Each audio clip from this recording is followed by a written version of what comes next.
Welcome to previous వీడియోలో మనం ముందు వీడియోలో అండి జావా ప్రోగ్రామింగ్ స్ట్రక్చర్ జావా గురించి తెలుసుకుంటూ వచ్చాం. అందులో భాగంగా జావాలో ప్రోగ్రామ్ ఎలా రాయాలి, ఎలాంటి స్ట్రక్చర్ని ఫాలో అవ్వాలి అనేది డిస్కస్ చేసాం. తర్వాత క్లాసు ఆబ్జెక్ట్ యొక్క సింటాక్స్ అంటే వాటి యొక్క ఉపయోగం, ఎందుకు మనం క్లాసు ఆబ్జెక్ట్ అనేది ఎందుకు అవసరం, తర్వాత అవి మనం ప్రోగ్రామింగ్లో ఎలాగా అవి డిక్లేర్ చేసుకోవాలి, డిఫైన్ చేయాలి అనేది మనము ప్రీవియస్ వీడియోస్లో డిస్కస్ చేసాము. అవన్నీ కూడా సిఎస్సి లెసన్స్ అనే ప్లేలిస్ట్లో పోస్ట్ చేశానండి. చూడని వాళ్ళు ప్రీవియస్ వీడియోస్ గమనించగలరు. అదేవిధంగా సెకండ్ ఇయర్ గురించి ఇంట్రడక్షన్ అడిగారు, దాని గురించి కూడా వీడియో చేయడం జరిగింది. అది కూడా అప్కమింగ్ నెక్స్ట్ పోస్ట్ చేయడం జరుగుతుంది, అది కూడా ఒకసారి చూడండి. తర్వాత మనకు ఇన్ దిస్ వీడియో జావా బేసిక్స్లో మనకు భాగంగా డేటా టైప్స్ అంటే ఏంటి, డేటా టైప్స్ ఎన్ని రకాలు ఉన్నాయి, ఎలా ఉపయోగిస్తాం, వాటి వల్ల ఉపయోగం ఏంటి అనేది ఈ వీడియోలో మనం డీటెయిల్గా అయితే డిస్కస్ చేద్దాం. Once again welcome to IVCCSEAP. So ఎవరైతే అంటే వీడియో స్కిప్ చేయకుండా లాస్ట్ వరకు అయితే చూడండి, అప్పుడే మనకు కొన్ని కొత్త విషయాలు తెలియచ్చు వీడియో పూర్తిగా చూసిన వాళ్ళకు. తర్వాత కొన్ని అంటే పూర్తిగా టాపిక్ కూడా అర్థమైనట్టుగా ఉంటుంది. So my sincere request to you subscribers, viewers ఎవరైతే చూస్తున్నారో వాళ్ళు ఏ వీడియో అయినా సరే చివరి వరకు అయితే ఖచ్చితంగా చూడండి. Okay, first of all data type, మన టాపిక్ వచ్చేసి డేటా టైప్స్ అండి. డేటా టైప్స్ ఇన్ జావాలో డేటా టైప్స్ ఏమున్నాయి అని. ఓకే, ఫస్ట్ డేటా టైప్స్ అంటే ఏంటి అనేది మనకు ఒక అవగాహన రావాలి. ఏదైనా సరే అది దాని ఎందుకు, ఏమిటి, ఎలా అని తెలుసుకుంటే మన సబ్జెక్ట్ ఈజీగా వచ్చేస్తుంది. సో డేటా టైప్స్ అంటే డేటాలోని రకాలు. మనం ఏదైనా కంప్యూటర్ని మనం ఎందుకు ఉపయోగిస్తున్నాము అంటే సమాచారాన్ని ప్రాసెస్ చేయడానికి, సమాచారాన్ని భద్రపరచడానికి మనం ఈ యొక్క ఉపయోగిస్తున్నాం. సో అది మెయిన్ పర్పస్. 1 minute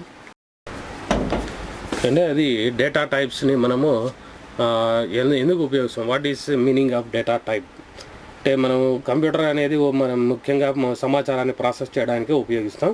అందులో ఎలాంటి సమాచారము మనము ప్రాసెస్ చేయబోతున్నాం అని తెలియజేసేదే డేటా టైప్. డేటా రకాలండి. అంటే ఒకసారి డేటా మనకు నంబర్స్ రూపంలో ఉంటుంది, అదేవిధంగా సమాచారం అనేది టెక్స్ట్ రూపంలో ఉంటుంది, అక్షరాల రూపంలో ఉంటుంది, కొన్నిసార్లు డెసిమల్ పాయింట్స్లో ఉంటుంది. సో ఏదైనా సరే మనము సమాచారంగానే పరిగణిస్తాము. సో ఈ సమాచారాన్ని ప్రాసెస్ చేస్తూ కంప్యూటర్లో పర్టికులర్గా సేవ్ చేసుకోవడానికి మనకు డేటా టైప్స్ అనేటివి చక్కగా ఉపయోగపడతాయండి. That is the purpose of data types. డేటా రకాలు వివిధ రూపాల్లో ఉన్నటువంటి సమాచారాన్ని భద్రపరచడమే డేటా టైప్స్ అని అంటామండి. సో ఏ ప్రోగ్రామింగ్ లాంగ్వేజ్ తీసుకున్నా కూడా మనకు డేటా టైప్స్ అనేటివి ఖచ్చితంగా ఉంటాయి. SQL కావచ్చు, లేకుంటే C లాంగ్వేజ్ కావచ్చు, మనకు పైథాన్ కావచ్చు, ఏవైనా అప్కమింగ్ లేటెస్ట్ ప్రోగ్రామింగ్ లాంగ్వేజ్ తీసుకున్నా కూడా ప్రతి ఒక్క ప్రోగ్రామింగ్ లాంగ్వేజ్లోనూ డేటా టైప్స్ అనేటివి ఉంటాయండి. సో అది కొద్దిగా నేమ్స్ చేంజ్ కావడం, లేదంటే ఒకే ఫార్మాట్లో ఉన్న డేటాని డిఫరెంట్ ఫార్మాట్స్గా చేంజ్ చేసి వేరే నేమ్స్ ఇవ్వడం ఇలాగా ఉంటుంది తప్పితే ఏ లాంగ్వేజ్ తీసుకున్నా కూడా డేటా టైప్స్ ఆర్ మ్యాండేటరీ. ఖచ్చితంగా డేటా టైప్స్ని అయితే సపోర్ట్ చేస్తుంది. C లాంగ్వేజ్ మీద కొన్ని వీడియోస్ కూడా చేశాను, అది CSC లెసన్స్లో చూడండి. అందులో C క్యారెక్టర్ సెట్ అనేది మనకు ఉన్నది. ఆ వీడియో మీరు చూసినట్లయితే కొద్దిగా ఐడియా వస్తుంది. సో ఆ వీడియో కోసం మనం కార్డు రూపంలో పైన అయితే వదులుతాను. ఒకసారి C క్యారెక్టర్ సెట్ అనేది చూసినట్లయితే మీకు డేటా రకాలు ఏంటి, ప్రోగ్రామింగ్ లాంగ్వేజెస్ ఎలాంటి డేటాని సపోర్ట్ చేస్తాయనేది క్లియర్గా అర్థమవుతుందండి. సో అది ముఖ్యంగా ఇక్కడ గమనించవలసినటువంటి విషయం. సో జావా ప్రోగ్రామింగ్ లాంగ్వేజ్కి వచ్చేసరికి మనకు ప్రిమిటివ్ డేటా టైప్స్ అని, నాన్ ప్రిమిటివ్ డేటా టైప్స్ అని 2 రకాలు ఉన్నాయి. అంటే primitive, non primitive. Any programming లాంగ్వేజ్లో ఇవి 2 ఉంటాయి. సో ప్రిమిటివ్ అంటే ఏంటి, నాన్ ప్రిమిటివ్ అంటే, ఇప్పుడు ప్రిమిటివ్ అంటే doesn't depend upon another data, వేరే డేటా మీద ఆధారపడకుండా డైరెక్ట్గా గుర్తించగలిగేవే మనం ప్రిమిటివ్ డేటా టైప్స్ అని అంటామండి. వీటినే మనం ఫండమెంటల్ డేటా టైప్స్ అని కూడా అనొచ్చు. ఫర్ ఎగ్జాంపుల్ నంబర్ అంటే 1 to 10 ఏదైనా number 1 to 0, 0 to something any నెంబర్ని మనం డైరెక్ట్గా ఐడెంటిఫై చేస్తాం. You don't need another data, అంటే మనం ఆ సమాచారాన్ని గుర్తించడానికి ఇంకొక సమాచారం అవసరం లేదు. ఫర్ ఎగ్జాంపుల్ ఒక నంబర్ ఏదో ఒకటి రాసామండి, నంబర్ రాసాము, లేదా ఒక పర్టికులర్ వ్యక్తి యొక్క ID నెంబర్ మనకు కావాలి, లేదా ఆధార్ నెంబర్ కావాలి. ఇక్కడ మనం బోర్డు మామూలుగా ఇక్కడ ఏదో ఒక నెంబర్ ఇలాగ రాసామనుకోండి, కానీ ఈ నెంబర్ని మనం ఏమనుకోవాలి, దేనికి సంబంధించిన నెంబర్ అని అనుకోవాలి మనం. సో అప్పుడు అది ప్రాబ్లం అవుతుంది. సో ఈ నెంబరు ఒక ఆధార్ నెంబర్ అంటే మనం ఈ డిపెండ్ అపాన్ అనదర్ డేటా అంటే ఈ నెంబరు దేనికి సంబంధించింది, ఆధార్ నెంబరా లేకుంటే మరొకటి ఇంకోటి ఏంటి అనేది తెలుసుకోవడానికి we can depend upon another value అనమాట. సో ఆ విధంగా మనకు డైరెక్ట్గా డిపెండ్ అవ్వకుండా మనం డైరెక్ట్గా గుర్తించగలిగేవి primitive data types. Depend upon another data, ఇంకొక సమాచారం మీద ఆధారపడి గుర్తించేవి నాన్ ప్రిమిటివ్ డేటా టైప్స్ అని అంటామండి.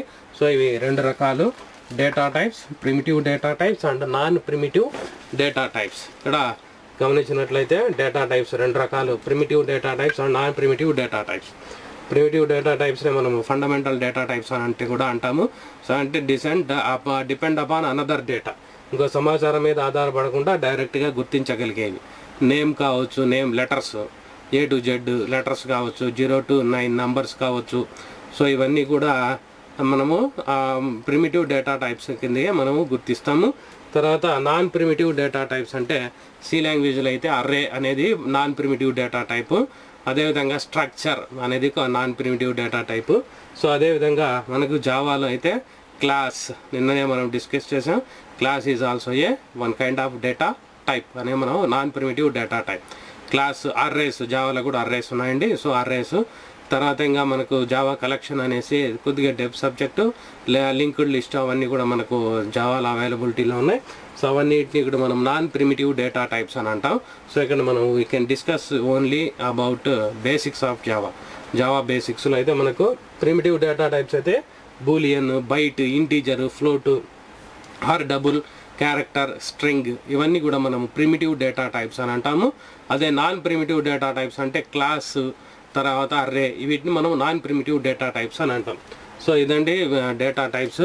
అందులో మొదట మనకు ప్రిమిటివ్ డేటా టైప్స్నే మనం ఫండమెంటల్ డేటా టైప్స్ అని కూడా అంటాము. సో ఇందులో ఏమున్నాయి అని మనం గమనించినట్లయితే బైట్, ఫస్ట్ వన్ బైట్, తర్వాత అది క్యార్, తర్వాత అది ఇంటీజరు, ఫ్లోట్ ఆర్ డబుల్, తర్వాత అది మనకు నెక్స్ట్ డేటా టైప్ వచ్చేసి స్ట్రింగ్ అండి, స్ట్రింగ్. ఇవన్నీ ప్రిమిటివ్ డేటా టైప్స్ అంటే doesn't depend upon any other data, ఒక సమాచారం మీద ఆధారపడకుండా అవి కరెక్ట్గా మనకు ఐడెంటిఫై చేయగలుగుతాం అనమాట. సో అది మనకు ప్రిమిటివ్ డేటా టైప్స్ అని అంటాం. సో ఇందులో మొదటిది మనం తీసుకున్నట్లయితే బైట్ అంటే బైనరీ డేటా టైప్ అనండి. బైనరీ ఇది మనకు ఫండమెంటల్ ఆఫ్ కంప్యూటర్స్ చూసినట్లయితే మనకు నంబర్ సిస్టమ్స్ ఉంటాయి. Binary number, computer can understand only zeros and once, వాటిని మనం బైనరీ డిజిట్స్ అని అంటాము. సో ఇటువంటి బైనరీ డిజిట్స్ 8 కలిస్తే బైట్ అని అంటాము. సో ఒక సింగిల్ వాల్యూని మనం గుర్తించడానికి కంప్యూటర్లో ఒక బైట్ అనేది అవసరం అవుతుంది. సో ఆ విధంగా మనకు బైనరీ కైండ్ ఆఫ్ డేటాని కంప్యూటర్లో రిప్రజెంటేషన్ చేయడానికి we can use byte data type. It can take 1 byte of data, memory అనేది ఆక్యుపై చేస్తుందండి. 1 బైట్ మెమరీని ఆక్యుపై చేస్తుంది. మామూలుగా మెమరీని మనము బైట్స్లో కొలుస్తాం అంటే మెజర్ చేస్తాము. సో బైట్ డేటా టైప్ని స్టోర్ చేయాలంటే మనకు 1 బైట్ మెమరీ అనేది అవసరం అవుతుంది. తర్వాత అది క్యార్ అనేది ఇక్కడ బాగా గుర్తించాలి. యాక్చువల్గా మనకు సి లాంగ్వేజ్లో అయితే 1 బైట్ అయితే సరిపోతుందండి, కానీ ఇక్కడ జావాలో 2 బైట్స్ అనేది తీసుకుంటుంది. సో క్యార్ అనేది alphabets, small A to Z, అదేవిధంగా క్యాపిటల్ A to Z ఈ నెంబర్స్ని మనకు గుర్తించడానికి క్యార్ డేటా టైప్ అనేది మనకు ఉపయోగపడుతుంది. సో ఈ క్యార్ డేటా టైప్ జావాలో 2 బైట్స్ ఆఫ్ మెమరీని తీసుకుంటుంది. తర్వాత ఇక్కడ ఇంకొక డేటా టైప్ మనము రాసామండి, బూలియన్. సార్ అది బాగా గుర్తించాలి, బూలియన్ డేటా టైప్ అనేది గుర్తించాలి ఇక్కడ. అంటే ఇట్స్ డిఫరెంట్ అనమాట కొద్దిగా. అంటే మనకు బూలియన్ అంటే whether it stores true or false, true అయినా లేదంటే ఫాల్స్ అయినా స్టోర్ చేసుకుంటుంది. అంటే మనం ఒక కండిషన్ తీసుకున్నాం అనుకోండి, ఎలిజిబుల్ ఓట్ వేయాలంటే అట్లీస్ట్ 18 years ఉండాలి, అంతకంటే తక్కువ ఉంటే ఓట్ వేయడానికి అనర్హులు అనమాట, నాట్ ఎలిజిబుల్ టు ఓట్. అదే 18 కంటే ఎక్కువ ఉంటే ఎలిజిబుల్ టు ఓట్ అనమాట. సో ఆ విధంగా ఓటు హక్కు మనకు రావాలంటే 18 years అబోవ్ ఉండాలి. అంటే ఇక్కడ ఈ విషయం ఎందుకు చెప్తున్నా అంటే ఓటు గురించి కాదు, ఇక్కడ జస్ట్ కండిషన్ గురించి డిస్కస్ చేయడం. కండిషన్ ఇఫ్ అదే ఒక 2 numbers మనం కంపేర్ చేయాలండి, 2 numbers కంపేర్ చేయాలి. A greater than B or B greater than C.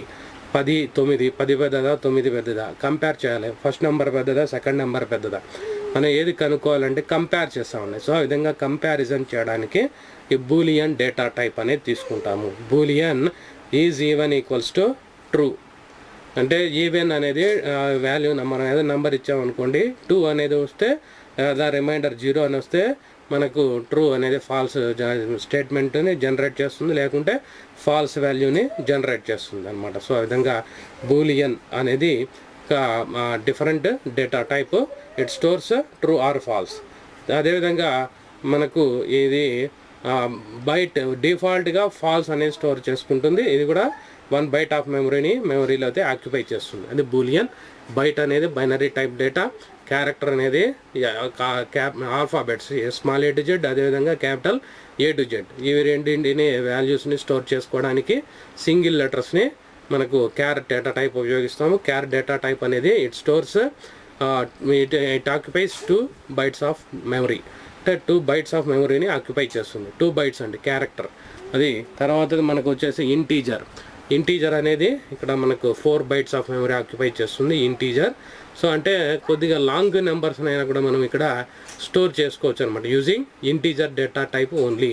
అంటే మళ్ళీ మనం ఎక్స్టెన్షన్ చేయాల్సిన అవసరం లేకుండా such a big number at least 10 to 20 digit నెంబర్నైనా సరే మనము యూజింగ్ ఇంటీజర్ వాల్యూని ఉపయోగించి స్టోర్ చేయొచ్చు అనమాట.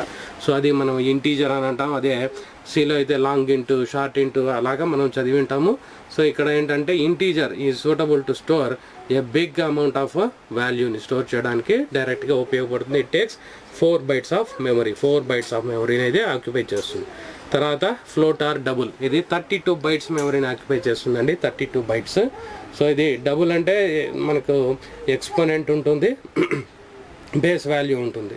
సో డెసిమల్ అంటే మనకు పాయింట్ అని చదువుతూ ఉంటాము, 2.3, 4.5 అని. ఇట్లాంటి డెసిమల్ నెంబర్స్ని స్టోర్ చేసుకోవడానికి ఉపయోగించేదే డబుల్ అండ్ ఫ్లోట్ వాల్యూ. మనం రెండు ఒకటిగానే ఇక్కడ కన్సిడర్ చేయాలి. So it at least takes 32 bytes of మెమరీని ఏదైతే ఇక్కడ తీసుకుంటుంది. తర్వాతది string data type. String data type అండి. స్ట్రింగ్ అనేది ఏ గ్రూప్ ఆఫ్ క్యారెక్టర్స్ని మనం స్ట్రింగ్ అని అంటాము.